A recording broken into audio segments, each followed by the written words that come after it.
Transfer नियमावली लगभग बनकर तैयार है। आखिर मुहर कब लगेगी और ट्रांसफर शुरू कब होगा, इसके साथ साथ कुछ और नए प्रयोग किए जा रहे हैं।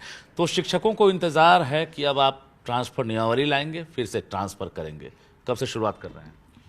देखिए, हमारे विभाग के पदाधिकारियों ने 11 राज्यों से उनकी ट्रांसफ़र नीति का अध्ययन करके और लाया है, और उसके बाद हमारे विभागीय पदाधिकारी इसके तैयारी करने में लगे हुए हैं।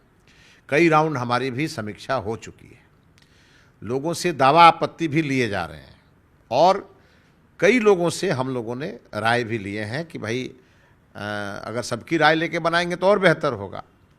और माननीय मुख्यमंत्री जी ने जो निर्देश दिया है विभाग को, उसको टॉप प्रायोरिटी में रखते हुए महिलाओं का ट्रांसफ़र, पुरुषों का ट्रांसफ़र, और इसको लेकर के हमारी नीति अगले 10 दिन में हम पूरा करेंगे। और जून महीने में ट्रांसफ़र से जुड़े हर प्रकार की समस्या का समाधान हो जाएगा।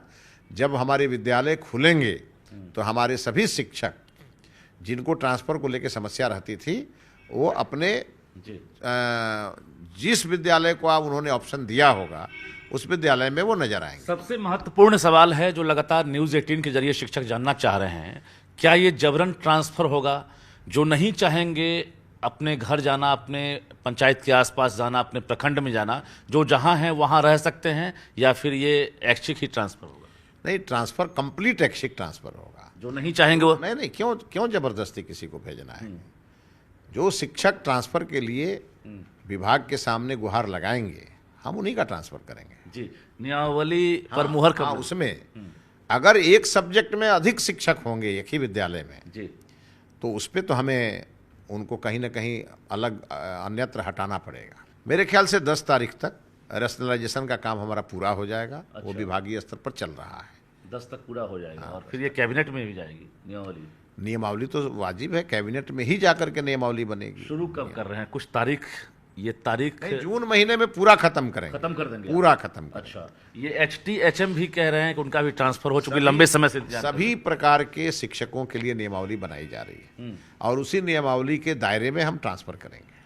मतलब सब साथ में होगा। दूसरी बात है कि जो लाइब्रेरियन हैं, जो 15 साल पहले बहाल हुए थे, लगभग 1600 संख्या है उनकी, हमने खबर भी दिखाया, तो क्या उनका भी ट्रांसफर करेंगे? हमने कई लोगों के हमारे पास आवेदन आए हैं, और उनके भी ट्रांसफ़र के लिए हम विभाग में विचार कर रहे हैं, और साथ में जहां उनकी कमी है उसकी नियुक्ति के लिए भी विचार कर रहे हैं।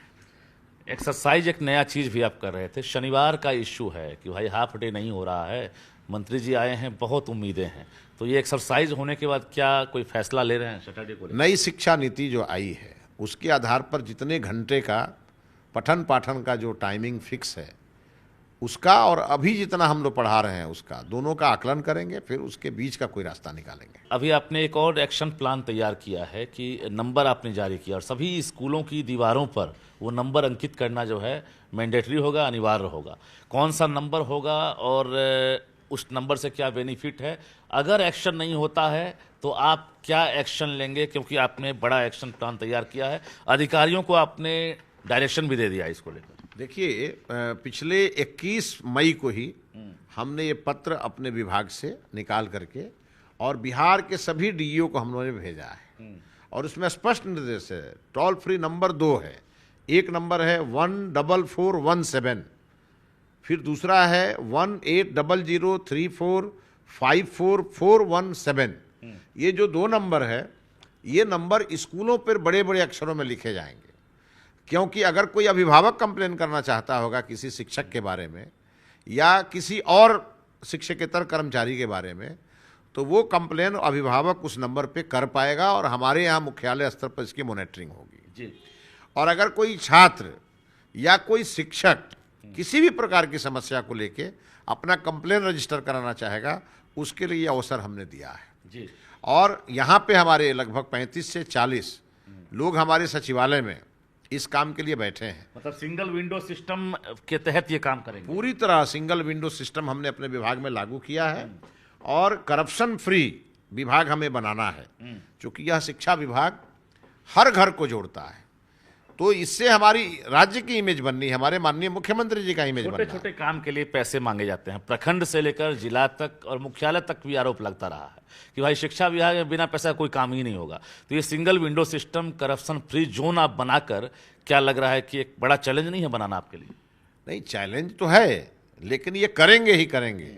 हम दृढ़ निश्चय वाले व्यक्ति हैं, जो ठान लेते हैं वो करते हैं। इसका ड्यूरेशन क्या है? आपने कोई टास्क दिया है, टाइम फ्रेम होगा, ड्यूरेशन होगा कि भाई इतने दिन के अंदर आपको ये काम, इतने दिन में ये काम नहीं करेंगे तो पनिशमेंट? नहीं, हमारे डायरेक्टर प्रशासन को हमने इंस्ट्रक्शन दिया है कि कुछ काम 1 सप्ताह में होने चाहिए, कुछ काम 15 दिन में खत्म होने चाहिए और कुछ काम 30 दिन में खत्म होने चाहिए। लटकाएंगे तो ये तीन रहेगा, 7 दिन, 15 दिन, 30 दिन, एकदम ये तय है। जी, पूरी तरह से विभाग को करप्शन फ्री करेंगे, ये हमारा संकल्प है। बहुत बहुत धन्यवाद। तो हमारे साथ शिक्षा मंत्री मिथिलेश तिवारी थे। इन्होंने साफ तौर से कहा है कि शिक्षा विभाग को करप्शन फ्री विभाग बनाना है, इसको लेकर मुहिम जारी है और ऐसे में इन्होंने नंबर भी जारी कर दिया है। कैमरामैन संत के साथ रजनीश कुमार, न्यूज़ 18 पटना।